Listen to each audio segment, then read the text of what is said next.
Paris Olympics 2024 1 अगस्त को एक और मेडल आ गया है। टेली में अभी भी हम थोड़ा सा नीचे है, लेकिन एक एक एक एक करके ऐसे आगे बढ़ रहे हैं। तीसरा मेडल, तीसरा ब्रॉन्ज इस बार भी शूटिंग में 50 meter air rifle 3 position event में स्वप्निल कुसाले ने ये मेडल जीता है। कैसा रहा इवेंट, क्योंकि 3 पोजीशंस होते हैं, थोड़ा सा मुश्किल लगता है। ये सूरज से जानते हैं क्योंकि प्रॉपर कवर कर रहे थे। आपने तीनों पोजीशंस देखी, स्टैंडिंग, नीलिंग और एक जो पेट के बल पे शूट किया जाता है। ये पूरा मैच स्टार्ट थोड़ा स्लो किया था, लगा था कि कहीं बाहर ना चले जाए, नीचे फिनिश ना कर दे, क्योंकि जब क्वालिफाई किया था तब 7th पोजीशन पे रहते हुए क्वालिफाई किया था। हाँ, क्योंकि ये थोड़ा टफ होता है और स्वप्निल के लिए स्पेशली टफ होता है, क्योंकि उनका जो शुरुआती इसकी पोजीशन है नीलिंग, उसमें उनको घुटने में थोड़ी दिक्कत थी। तो क्वालिफाइंग में भी कोच ने कुछ हेल्प करी थी उनको और बताया था कि कैसे टिश्यू पेपर का यूज़ करके थोड़ा सा बेहतर स्थिति में आए थे।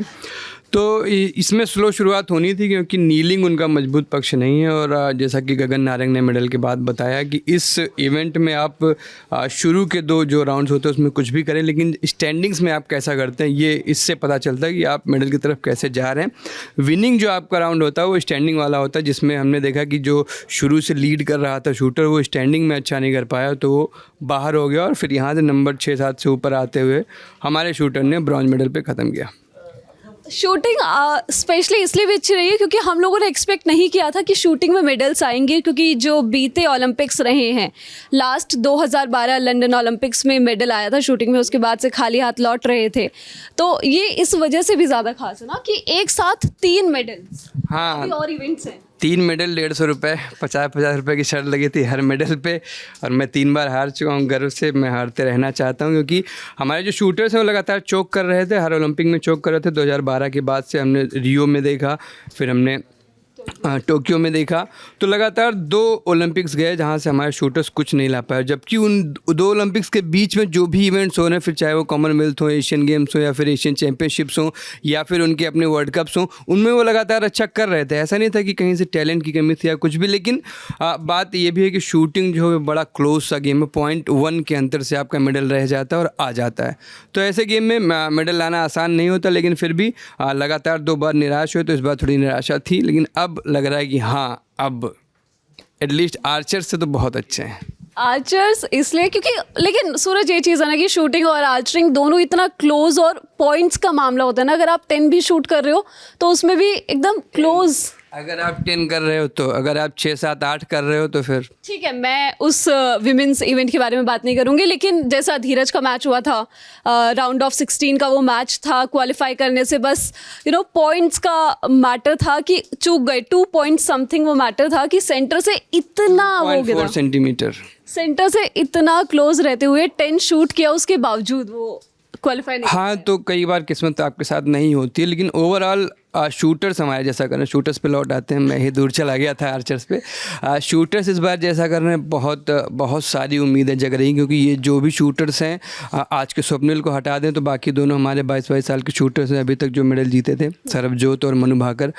मनु भाकर 22 साल की उम्र में कम से कम 8 साल का एक्सपीरियंस है उनके पास, तो लगातार अच्छा कर रही हैं, अभी और कई साल तक अच्छा करेंगी। और शूटिंग ऐसा गेम हमने देखा कि एक फ़ोटो वायरल है, उसमें 51 साल के शूटर्स एक हाथ में, एक जेब में हाथ डाल के शूट कर रहे हैं, सिल्वर लेके जा रहे हैं। तो जेब में तो मनिका ने भी हाथ रख के किया था ना। ये नॉर्म है, लेकिन ये नॉर्म सबको नहीं पता है। जो लोग सोशल मीडिया पर चर्चा कर रहे हैं उनको नहीं पता है कि कैसे शूटिंग होती है। आशीष भैया ने बताया था कि दोनों हाथ जेब में डाल लेंगे तो शूट नहीं कर पाएंगे, इसलिए एक हाथ जेब में डालते हैं और शूट करते हैं। ये नॉर्मल है शूटर्स के लिए और अपना अपना तरीका होता है।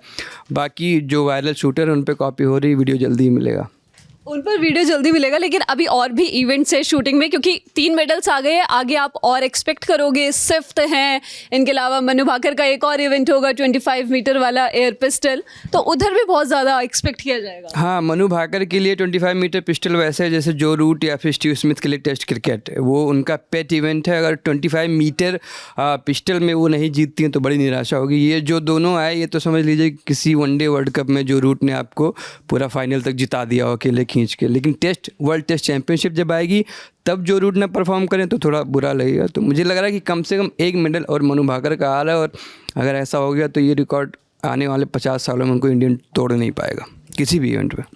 ये ओलंपिक के 3 मेडल्स। ये मतलब ये मैं नहीं चाहूँगी कि ये ना टूटे, हम चाहेंगे कि ये बार बार टूटे, ऐसा होता रहे, लगातार होता रहे। लेकिन शूटिंग से भी अलग भी इवेंट्स चल रहे हैं, उसके बारे में भी थोड़ा सा अपडेट दे देते हैं। Boxing Nikhat Zareen world champion, 2 time world champion, उनसे एक्सपेक्ट किया गया था कि वो मेडल लेकर आएंगी, लेकिन वो क्वार्टर फाइनल्स में बाहर हो गई। आप एक्सपेक्ट करना अच्छी बात है, लेकिन जब टॉप सीड बॉक्सर उनके सामने आई थी तभी लग गया था कि बस इनका सफ़र यहीं ख़त्म होने वाला है, क्योंकि सीड्स का बड़ा महत्व होता है।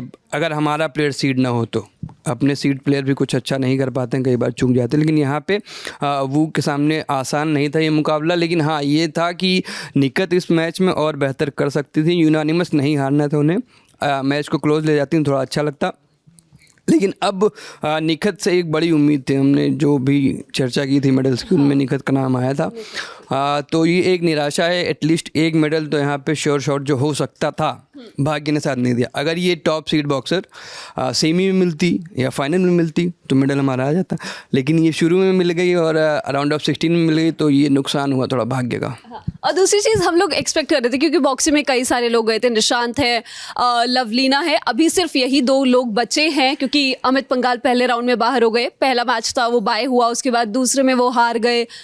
निखत अभी बाहर हो गई, प्रीति पवार बाहर हो गई, जैस्मीन बाहर हो गई, तो अब 2 लोग बचे हो। और लवलीना से एक्सपेक्ट किया जाएगा, क्योंकि उन्होंने टोक्यो में ब्रॉन्ज जीता था, तब किसी ने एक्सपेक्ट नहीं किया था कि वो ब्रॉन्ज आ सकता है। हाँ, लवलीना को एक जीत की ज़रूरत है, एक जीत मिली तो मेडल अपने आप पक्का हो जाएगा, क्योंकि बॉक्सिंग में 2 ब्रॉन्ज मेडल्स मिलते हैं और क्वार्टर में वो पहुँच ही गई हैं, सेमी में पहुँची, मतलब मेडल पक्का है। तो और इससे अलग बैडमिंटन में भी बहुत कुछ चल रहा है। बैडमिंटन अच्छा चल रहा है ना? नहीं, अच्छा तो चल रहा है।